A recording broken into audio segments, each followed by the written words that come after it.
കല്യാണം കഴിഞ്ഞിട്ട് പട്ടാമ്പിയിൽ വന്നിട്ട് ആദ്യം ഞങ്ങൾ രണ്ടുപേരും കൂടെ വരുന്നതും ഇവിടെ തന്നെയാണ്.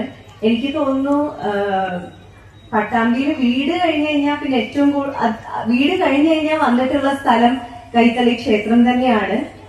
ഇവിടെ വരുമ്പോ എന്താ പറയാ, ആർക്കിയോളജി ഡിപ്പാർട്ട്മെന്റിന്റെ കീഴിലുള്ള അമ്പലമാണെന്ന് കേട്ടിട്ടുണ്ട്.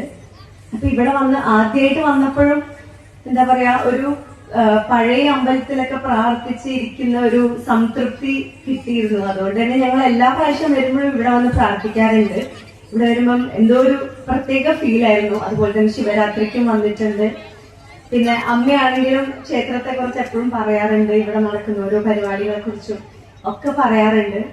എന്തായാലും പിന്നെ ഒരുപാട് കലാകാരന്മാർ, ഫേമസ് ആയ കലാകാരന്മാർ ഇവിടെ വന്ന് കലാപരിപാടികൾ ചെയ്തിട്ടുണ്ട് എന്ന് ഞാൻ കേട്ടിട്ടുണ്ട്. അപ്പോ എനിക്ക് തോന്നുന്നു എൻ്റെ ഒരു അനുഗ്രഹമാണ് ഇവിടെ ഈ തിരുവാതിര മഹോത്സവത്തിന്റെ ഉദ്ഘാടനത്തിന്റെ ഭാഗമായിട്ട് വരാൻ കഴിഞ്ഞതിൽ ഒരുപാട് സന്തോഷം.